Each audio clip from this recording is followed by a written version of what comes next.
Rutherford Issues with Brian Barrett on FM 101.9 and AM 1450 Murfreesboro, FM 100.5 Smyrna. Listen and watch at wgnsradio.com.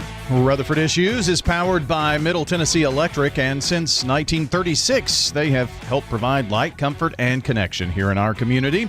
As your trusted energy advisor, MTE is always here to help. Connect online at mte.com or download the My MTE app.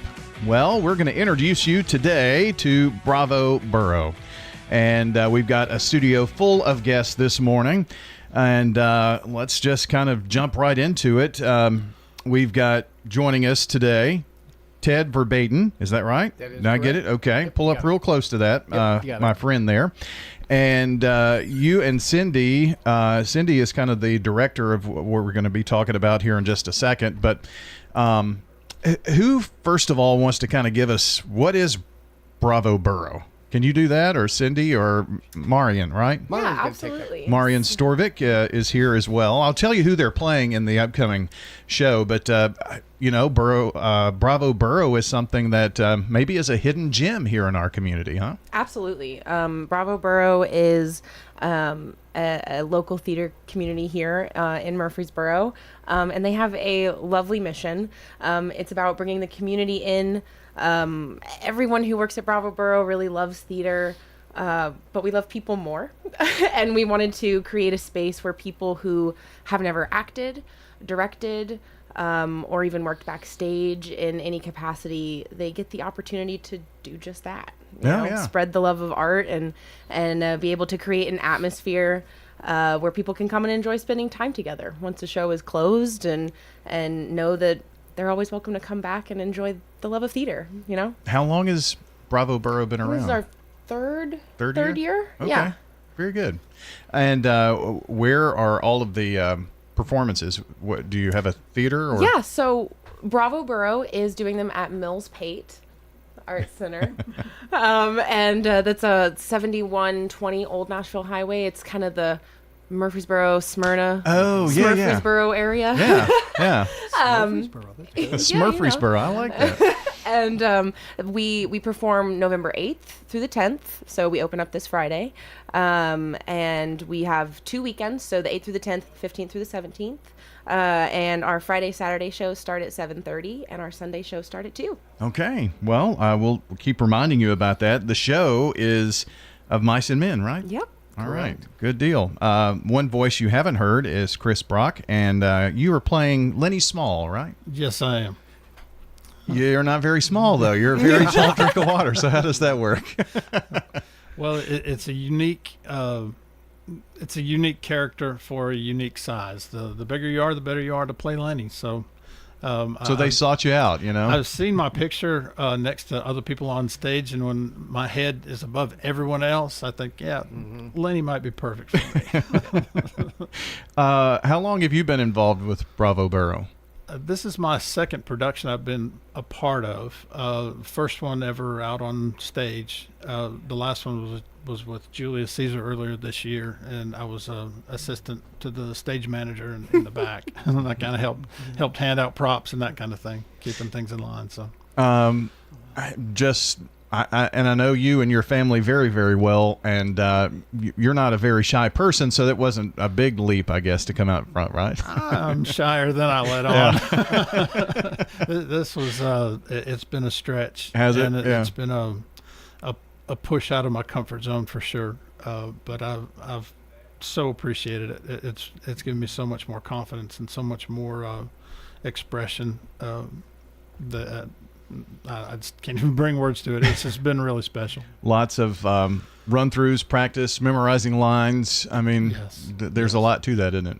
There is, and a lot of emotion to the character. Who Lenny is a big guy, hard worker, strong, but he's got a mental disability, we'll say. It's not diagnosed, there's no name on it, but that's pretty much what he is. He's a big kid trapped in a big body. And so that's a big chunk of the story, is the relationship that he has to have with all the things that are around him as he and George travel the countryside in the Depression era. Mm-hmm. roaming from ranch to ranch trying to find work, and he gets in trouble, and he gets in a lot of things that scare him, and it's just, there's a lot to pull out of that type of an environment and Lenny gets put into. I was just thinking as you were talking there, this is the first time I remember you without any facial hair. So this is kind of I guess that's to play Lenny, right? Yes, it is. That's how much dedication. Love I have for this. My wife had not seen my upper lip bare ever. Is that right? Ever? I wondered about that. Last Monday was the first day when I walked out after I shaved. Was the first time she'd seen me clean shaven. Well, I haven't seen any pictures on Facebook yet from Angela. She's falling behind. There's a reason. Right. Okay. Well, she could share this video now. So, but we have the folks involved with Bravo Borough and again of Mice and Men is starting this weekend. Runs the 8th through the 10th and then the 15th through the 17th, so 2 weeks, Friday and Saturday at 7:30, Sunday afternoon matinee at 2 o'clock. And tickets. Ted, where can we get tickets? Tickets you can get online, and that website, you get those from www.bravoborough.theater. And tickets are $15. You can also get them at the door. It's more than just .coms anymore, and that's kind of cool. Bravoborough.theater. And how many productions in a year typically? I believe Bravo Borough is running about 4 to 6, depending on scheduling. Depending on the year and all. Depending on the year. And the Mills Pate Art Center is, Marian, something that's really pretty cool to have in our community for groups like yourself, but there are other groups, and so it's something going on about all the time. Yep, Mills Pate hosts Consider This, as well as I believe Murfreesboro Little Theater and us, Bravo Borough. And I do think that there's also a homeschool group that does a lot of theater stuff there as well. So, I mean, it's bursting with live theater and beautiful art. So definitely check it out for sure. So who are you playing in Of Mice and Men? So I am actually one of the characters that doesn't get a name. I'm referred to as Curly's wife. And I have given myself a name. It's Dorothy, if you wanted to know. But John Steinbeck did that on purpose. He's the author of Mice and Men. And it's supposed to very much comment on the fact that women, they don't have their own dreams and aspirations. They are possessions. And so she exists to belong to Curly. And it's very interesting getting to see, you kind of get a chance to see behind the curtain, and you get to see her as a person after you've gotten to see her treated as a possession, and it's heartbreakingly beautiful. But it also definitely comments on, that women were seen as things and not human beings, just like these other gentlemen on stage with me. And it speaks to how women are still treated now today sometimes, oftentimes. So it's still very relevant, and still very much rings true with how often women are overlooked and they're not given enough credit, really. They're looked at as almost an object for pleasure or to be promiscuous, and that's it. And there's so much more to them, right? So I think that's a lot of what she embodies. Let me introduce you to everyone once again. So we've got lots of voices here, which is very cool. You were just listening to Marian Storvik, and she is playing Curly's wife. Chris Brock is Lenny Small, and Ted Verbaten. Ted, you're playing what? I play George Milton. George Milton. So tell me a little bit about George. George is every man. I think in this particular story, he is a definite person, but yet he's also observing all the other characters that go on. And that's the tough part about, I think, trying to create George and bring George to life, is that he's an observer to life, but yes, he's also a participant and it's showing that back and forth and that kind of tug of war within himself and within the show and within the other characters, and how to see other people's faults and sometimes just let them go, or you have to stand up for something you feel is right or something that you feel needs to be changing, or those type of things. So it's complex. He's more than you think he is, but yet I don't know where I was going with that statement, but I just think he's a great character. Good character play. Chris, you said a couple of years you've been involved with, or just one more show than this one? Yeah, just one other show that I've been a part of. My son Andrew's acted in Julius Caesar, and I was part of that. And he just kind of, I threw my name in the ring just to see what would happen when I did this one. So yeah, it's just been this year that I've gotten involved with the local theater, and I have to say, you do not want to miss his performance. It is so good. And I mean, considering this is his first show and the first time he's ever been on stage, I mean, Chris. A natural, huh? Oh, so good. Yeah, he really does quite well.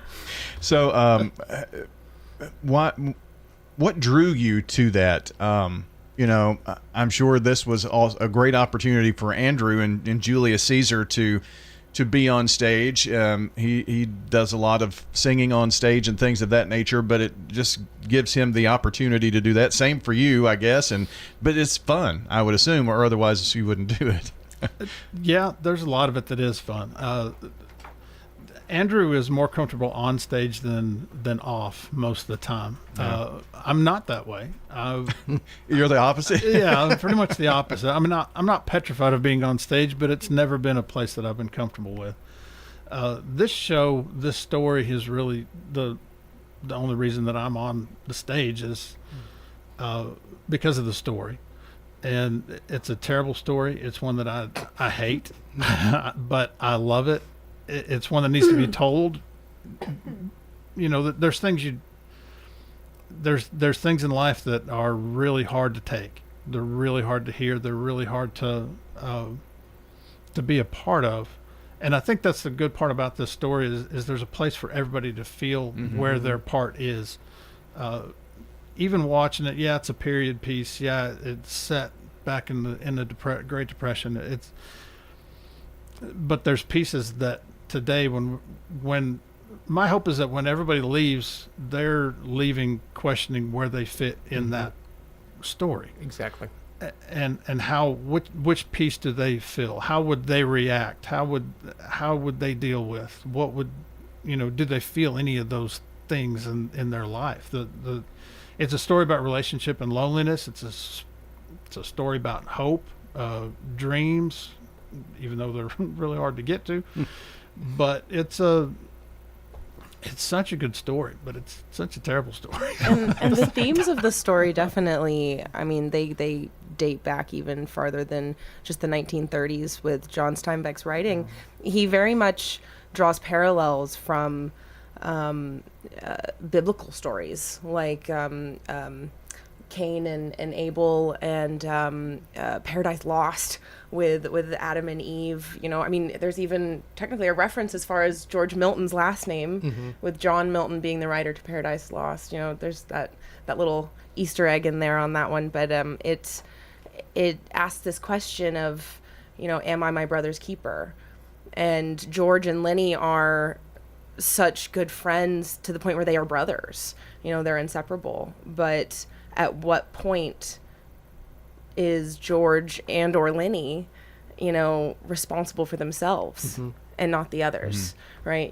They've been together for so long that it's almost like, whatever Lenny does, George lives with those consequences and vice versa. Yeah. And it's because they're such different characters and such different men and see the world through such different lenses, it causes a lot of conflict, and it creates a very interesting story. I think that's one of the beauties of this story and of John Steinbeck's writing. He captures so wonderfully that kind of that layer of society or that layer of humanity that we don't get to see often. You know, most of us don't. We're not farm workers. We're not working out in the fields. We're not,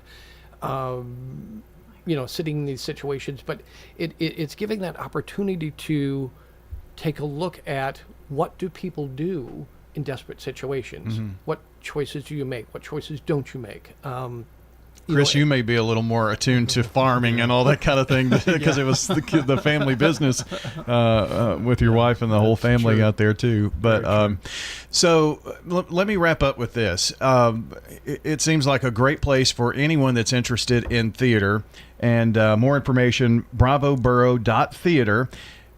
How, if someone is listening and whoever wants to jump in, how can they get involved? Is there a group? I'm sure there's behind the scenes, all of that kind of thing that could be done if they're just interested, want to help participate. I'm sure you have a board or at least people who kind of plan the shows and things like that. What would you suggest someone do? Well, they can certainly, talk to anybody. First of all, come to the show. Okay. That's the best thing you can do. It is a open, inviting group. So, we're happy to have anybody as an audience member. And, from there, let's have some conversation. If you're willing to get involved on any level, we're more than happy to have it. It's a 501c3, so they are, always looking for volunteers. And we live on volunteer moments. So that's number one. Maureen, what do you have? Come audition. Amen. Yeah. Always come be a part of the show. And if you don't get a part, say you want to work backstage, right? Be a part of the community. And we're not just a place for people who love theater. We're a place for people who want to spread the love of art and want to spread, knowledge. A play like this, we have set it, in its main historical, it is very much set in 1930s. The way that they speak, the way that they act, the way that they think, and it's a learning moment. And so anybody who wants to learn, that's what it's for. Set design, all of that, or have your son become involved and then you're starring in the next show, right, Chris? Get dragged right into it. That's exactly right. Appreciate you all being here again. Of Mice and Men showing this weekend, the 8th through the 10th, and then the 15th through the 17th, 7:30 Friday, Saturday, 2 o'clock on Sundays. Bravoborough.theater, and this is being held at the Mills Pate Arts Theater and Art Center, rather. Thank you all for being here. It's been wonderful to have you. Our friends from Borough, I always want to say Borough Bravo, but it's Bravo Borough. There you go. Here joining us on Rutherford Issues today. The podcast will be up shortly, so check it out.